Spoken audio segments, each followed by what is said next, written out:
안녕하세요. 로이성형외과 대표원장 유영기입니다. 오늘은 눈밑 성형을 고민하시는 분들이 되게 많이 물어보시는 그런 질문 중 하나인데요. 눈밑 지방 이식을 꼭 해야 되나요? 이런 질문을 되게 많이 하십니다.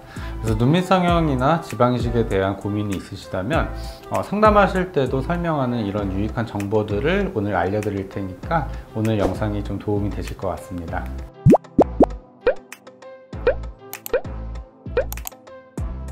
지방 이식이란 게 일단 뭐냐면요, 몸의 다른 부위에서 저는 주로 하복부를 많이 사용하는데요, 배꼽에 보면은 막 잔주름들이 있어요. 여기다가 한 1.5mm 점절개를 한 다음에 지방을 좀 뽑습니다. 그런 데서 채취를 한 다음에 얼굴, 다른 필요한 부분에다가 주입을 하는 시술이라고 생각하시면 되고요. 특히나 눈 밑에 지방 이식을 했을 때 꺼져 있는 부위도 채워주고 얼굴의 볼륨을 좀 자연스럽게 살릴 수 있는 그런 장점이 있습니다. 그런데 지방 이식이 필요한지 아닌지 그런 여부는 개인의 상태에 따라서 좀 달라져요. 그래서 저는 이 부분에 대해서 좀 더 자세히 알아보려고 하고요. 먼저 눈밑 성형의 종류에 대해서 좀 말씀을 드릴게요. 눈밑 성형에는 대표적으로 눈밑 지방 재배치, 눈밑 지방 제거, 눈밑 지방 이식 이 정도가 있는 것 같아요. 하안검 이런 영역은 또 다른 영역으로 생각을 하고요. 우선 눈밑 지방 재배치는 볼록한 지방을 꺼진 부위로 이동을 시켜서 평평하게 만드는 수술입니다. 그리고 눈밑 지방 제거는 지방이 불필요하게 많을 때 제거하는 방법인데, 저는 눈밑 지방 제거는 가급적 지양을 하고 있어요. 그러니까 재배치 후에도 너무 볼록하게 남아있는 그런 특이한 경우에만 소량 제거도 하는데, 일단 눈밑 지방 재배치가 우선적이라고 생각하시면 됩니다. 그리고 눈밑 지방 이식은 눈밑 지방 재배치를 하고 났을 때 아직도 좀 모자란 공간들이 그냥 눈에 보이거든요.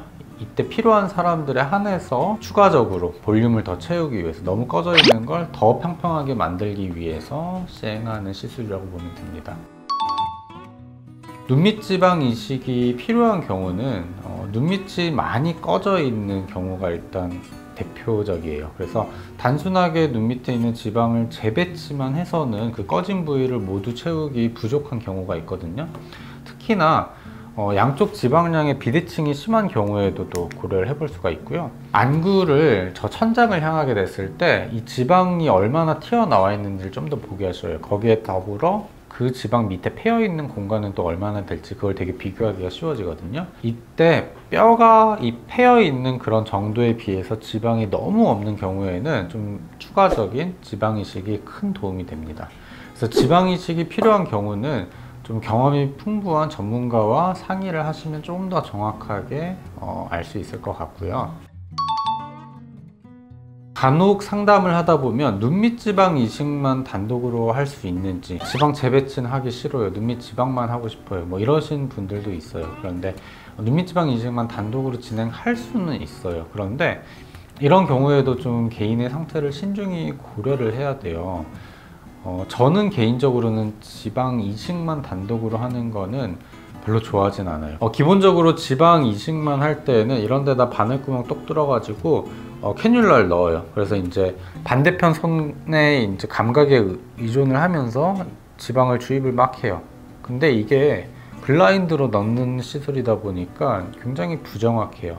눈 밑에 말고 다른 부위에는 사실 선택의 여지가 별로 없거든요. 그런 방식을 써서도 좋은 결과도 잘 나오고 하는데, 눈 밑은 좀 특수한 부위라고 저는 생각해요. 이 피부도 인체에서 가장 얇고, 눈밑 지방 재배치를 하면서 지방 이식을 하는 건 제가 직접적으로 절개한 그 창을 통해서 정확히 이게 어디로 흘러 들어가는지를 보면서 넣기 때문에 굉장히 정확해요. 그리고 이제 이 넣은 공간에서 다른 데로 이동할 확률도 거의 없고요. 아까 말씀드린 것처럼 눈 밑의 피부는 인체에서 가장 얇기 때문에 일반적인 방법으로 지방 이식했다가는 울퉁불퉁해지기가 매우 쉽습니다. 그래서 저는 눈 밑에 지방 이식을 할 때는 일반적인 방법과는 다른 방법을 사용하는데요. 전제 조건이 있어요. 눈밑 지방 재배치를 할 때 이 지방을 둘러싸고 있는 경막을 최대한 보존을 해야지만이 제가 사용하는 이 방법으로 하는 게 가능하고요. 이 경막이 뭐냐? 경막은 쉽게 얘기하면 주머니라 생각하면 돼요. 지방을 싸고 있는 주머니를 통째로 패여 있는 공간으로 이동을 시켜요. 그러면 이제 평평하게 만들어지는데, 이 주머니가 계속해서 보존되어 있어야지만이 이 주머니 안에 또 지방을 넣을 수가 있어요. 근데 이때 장점이 뭐냐면 이동시키고 난 다음에 눈에 딱 보여요. 지방이 얼마나 모자란지? 그러면 정확하게 그 공간에다가 지방을 또 주입을 합니다. 주머니라고 했죠. 이 경막 같은 게 보존되어 있으면은 지방이 주입되는 순간 굉장히 균일하게 잘 부풀어 올라와요. 그래서 울퉁불퉁하지 않고 예쁘게 부풀어 오르면서 모자란 공간을 좀 자연스럽게 채워주는 장점이 있습니다. 그래서 다시 한번 이 방법의 장점에 대해서 얘기하면 울퉁불퉁해지는 걸 저는 본 적이 없어요. 그리고 당연히 확률은 있겠죠. 근데 굉장히 확률이 적다 생각하시면 되고, 경막 안에는 혈액순환이 굉장히 풍부해요. 그래서 생착률이 높을 수밖에 없는 좋은 환경이라고 생각합니다. 근데 이 생착률이 왜 중요하냐?